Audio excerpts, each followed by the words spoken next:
Moving on. अच्छा, cricket की अब हम बात करेंगे बिकॉज कल जीत तो हम गए लेकिन we still need to talk about it because almost लग रहा था कि शायद ना जीते। T20 ट्राई नेशन सीरीज के इफ्तिताही मैच में पाकिस्तान ने, हम आपको बता चुकी हैं, जिम्बाब्वे को शिकस्त दी है। आखिरी ओवर में जाकर मैच का फैसला हुआ। बाबर आजम कोई रन नहीं बना सके। हमारा टॉप ऑर्डर है ज़रा हमें परेशान कल भी कर गया था, लेकिन फ़खर चल गए और जिम्बाब्वे की टीम ने पहले बैटिंग करते हुए 8 विकेटों पर 147 रन स्कोर किए।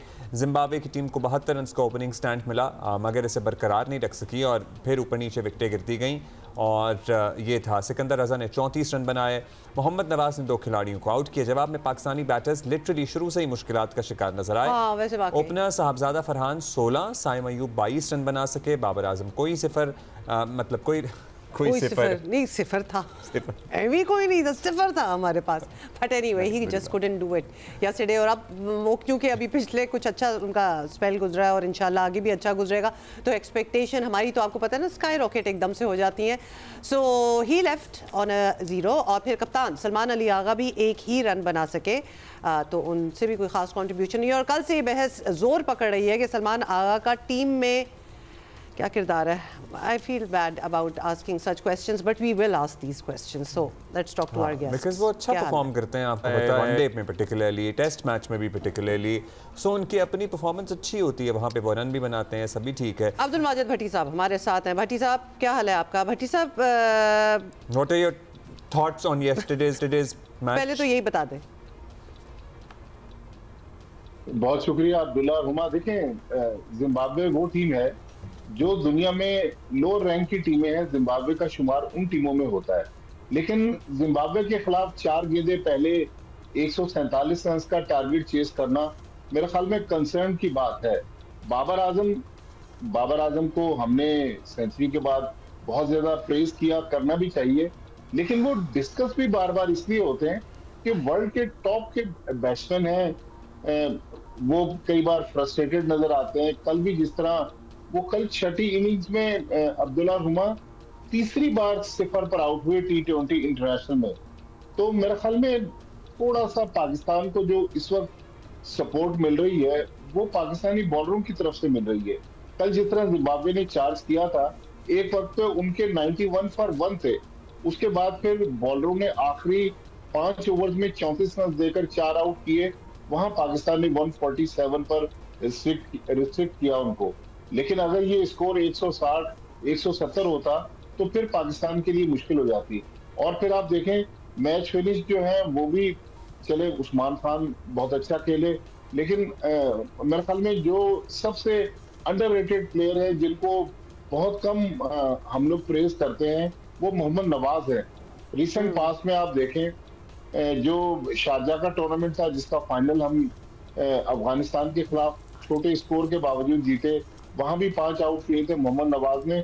और बहुत सारे वनडे और T20 मैचेस हैं, कल भी मोहम्मद नवाज ने 2 विकेटें ली और शायद 27 रन उन्होंने बनाए और पाकिस्तान को इस मुश्किल से निकाला। लेकिन टॉप ऑर्डर, अब चूंकि वर्ल्ड कप, हम परसों भी बात कर रहे थे, वर्ल्ड कप बिल्कुल किनारे पे आ गया है, तो मेरे ख्याल में टॉप ऑर्डर की परफॉर्मेंस और बाबर आजम का इनकंसिस्टेंट बैटिंग दिखाना, ये मेरे ख्याल में कंसर्न की बात है। मतलब ये कंसर्न्स हम कैसे एड्रेस कर सकते हैं? कंसर्न तो हम बड़े अरसे से, आपको पता है, एक्सप्रेस भी कर रहे हैं, फिर हम 2 स्टेप आगे जाते हैं बड़ी अच्छी तरह, और हम 2 स्टेप आगे जाते हैं, फिर 1 स्टेप पीछे आ जाते हैं। इससे पहले कल हमने तफसीली बात कर ली मोहम्मद रिजवान के बारे में भी। So what should we do now? मतलब लिटरली एक कंफ्यूजन सी है हमारे भी जहन में। देखें, अब अब्दुल्ला टाइम तो बहुत कम रह गया है, रह ही कोई नहीं गया, अब क्या तजर्बे करेंगे? बिल्कुल। अब अच्छा, पीछे बैट्समैन भी कोई नहीं है। एक हम अब्दुल समद को लेकर आए थे, कल पीसीबी ने बताया कि अब्दुल समद की उंगली पर गेंद लग गई और वो 4 वीक के लिए अनफिट हो गए, तो अब्दुल समद इस सीरीज से बाहर हो गए। फिर हमने हसन नवाज को बुलाया है।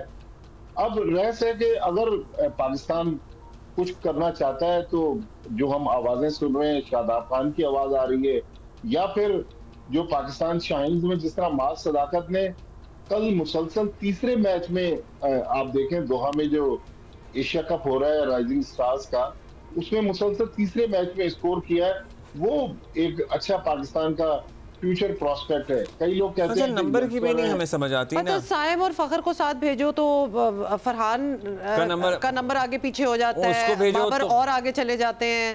फिर अगर साहबजादा फरहान और साइम को भेजते हैं तो फिर फखर बिल्कुल नीचे होते हैं। फिर क्या होगा ये? और अगर बीच में कहीं रिजवान भी आगे आ गए तो फिर तो समझ ही नहीं आएगा, फिर तो पता नहीं किसकी जगह नहीं बनेगी। अब्दुल्ला मुझे लग रहा है कि साहबजादा फरहान की अगर यही फॉर्म कंटिन्यू रही तो मुझे लग रहा है कि वो वर्ल्ड कप की बस तो मिस कर जाएंगे। हमारे पास ओपनिंग में तो ऑप्शन है, बाबर आजम भी ओपन करते हैं, फखर जमान भी ओपनर है, साइम अयूब भी ओपनर है, तो ओपनिंग का मसला नहीं है। मसला हमारे पास मिडिल ऑर्डर में है, और खास तौर पर सलमान अली आगा चौथे नंबर पर जहां बैटिंग करने आते हैं।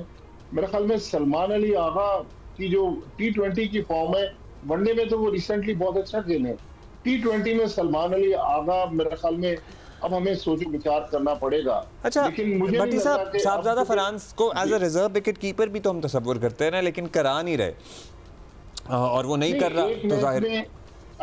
अभी साउथ अफ्रीका के एक मैच में 10 ओवर्स उनसे विकेट कीपिंग करवाई थी, लेकिन 10 ओवर्स के बाद दोबारा उस्मान खान से विकेट कीपिंग करवा ली।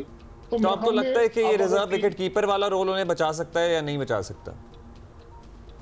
मेरा ख्याल में रिजर्व विकेट कीपर तो वैसे भी पास में भी हमने उमर अकमल वगैरह को ट्राई करके देख लिया। रिजर्व विकेट कीपर अगर 50-60 रन बनाने के बाद एक आध क्रूशियल कैच छोड़ देता है तो फिर हमारे लिए मुश्किल हो जाती है। कल आप देखें ना, कल पाकिस्तान की खुशकिस्मती थी कि मोहम्मद नवाज का आखिर में बाउंड्री लाइन पर कैच ड्रॉप हो गया, तो पाकिस्तान के लिए मुश्किल है। और लेकिन हमारे पावर प्ले वाला भी तो कंसर्न शुरू से ही है ना। हमें उम्मीद होती है कि साहबजादा फरहान पावर प्ले अच्छा निकालते हैं। जाहिर है अभी नहीं चल रहा है, ये बहुत ज्यादा उम्मीदें नहीं होगी, मतलब रिजर्व विकेट कीपिंग में भी अभी नहीं निकाल रहे, लेकिन अदरवाइज हमारा शुरू से यही कंसर्न था ना, जब हमारे टॉप के बल्लेबाज पावर प्ले में उस तरह से चीजों को यूटिलाइज नहीं कर पाते थे कि हमारा पावर प्ले जाया हो रहा है। लेकिन अब्दुल्ला कल भी आप देखें ना, पावर प्ले में हमने 54 रन पर 4 विकेट खो दिए। तो पावर प्ले में अगर जितना जिम्बाब्वे खेली, देखिए जिम्बाब्वे की ये टीम, इसमें बहुत सारे उनके यंगस्टर्स हैं, तो ये वो जिम्बाब्वे की टीम नहीं है जिसको हम पास में देखते रहे।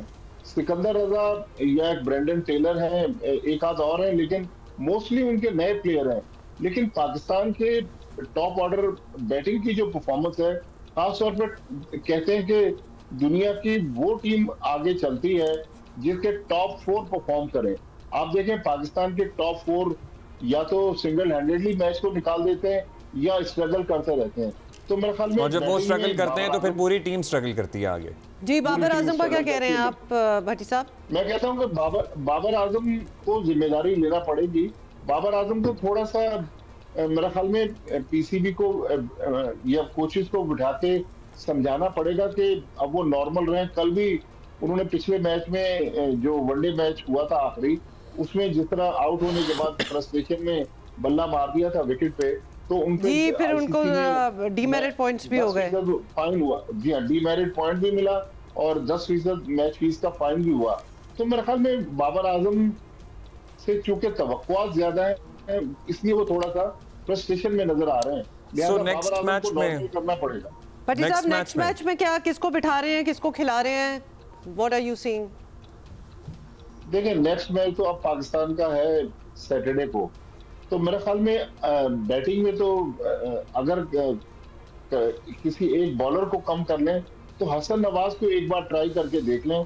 बॉलिंग में तो हमारे पास बहुत सारे ऑप्शन हैं, वसीम जूनियर भी पीछे बैठे हुए हैं, उस्मान तारिक जो स्पिनर हैं वो भी बैठे हुए हैं, तो हमारे पास ऑप्शन तो मौजूद है। लेकिन पाकिस्तान को अब सैटरडे संडे को 2 दिन में 2 मैच खेलने हैं, तो मेरे ख्याल में फाइनल में जाने के लिए ये दोनों मैच इंपॉर्टेंट होंगे। तो पाकिस्तान को ये मैच जीतने तो चाहिए, लेकिन इस तरह लोगों को बिल्कुल कुर्सी से गिरते गिरते लोग बचते हैं। तो भाई जिम्बाब्वे के खिलाफ पाकिस्तान की टीम स्ट्रगल कर रही है और 4 गेंदें पहले मैच जीत रही है, तो मेरे ख्याल में और थोड़ा आसानी के साथ मैचों को निकालना पड़ेगा। इस तरह की परफॉर्मेंस जो है वो काफी तशवीश की बात है। अच्छा, राइजिंग स्टार्स हमारे जो हैं सेमीफाइनल में जा चुके हैं, so we are really looking forward to that Bhatti Sahab as well. माशाल्लाह, देखें बहुत एक ब्लेसिंग है पाकिस्तान की कि पाकिस्तान का जो यंग टैलेंट है वो परफॉर्म कर रहा है। और जिस तरह मैंने कहा मास सदाकत, अभी हांगकांग सिक्सेस में भी परफॉर्म कर रहे थे। पीएसएल में हमने देखा पेशावर जल्मी के लिए उन्होंने 2-3 बड़ी जबरदस्त इनिंग्स खेली थी। फिर तीनों मैचेस में मास सदाकत ने यहाँ भी परफॉर्मेंस दी और भी हमारे यंगस्टर्स परफॉर्म कर रहे हैं। तो अल्लाह करे, देखिए अगर हम पास्ट में चले जाए, मुझे याद है 88 में अंडर 19 वर्ल्ड कप हुआ था ऑस्ट्रेलिया में। बाद में उसके 15 में से शायद 11 या 12 प्लेयर्स ने पाकिस्तान के लिए टेस्ट और वनडे खेले थे। तो इस टीम में भी काफी टैलेंट है, लेकिन पीसीबी को चाहिए, हमारे जो हाई परफॉर्मेंस के जो हेड कोच हैं आकिब जावेद, उनको कि ये जो टैलेंट है, बात प्लेयर हमारे अंडर 19 या जूनियर लेवल से ऊपर आने के बाद अचानक फिर मंजर से गायब हो जाते हैं। जिस तरह एक शाजिब लड़का, वो भी अंडर 19 का था, जिसने इंडिया के खिलाफ एक मैच में सेंचुरी बनाई थी अंडर 19 वर्ल्ड कप में, वो भी अब हमें कहीं नजर नहीं आ रहा। तो इन लड़कों को टारगेट करना पड़ेगा ताकि पाकिस्तान का फ्यूचर जो है वो ब्राइट नजर आए हमें। जी, फ्यूचर तो हमें ब्राइट नजर आ रहा है, उस बात की हमें अलग से खुशी है। बहुत शुक्रिया आपका भट्टी साहब। थैंक यू भट्टी साहब। Alright, okay.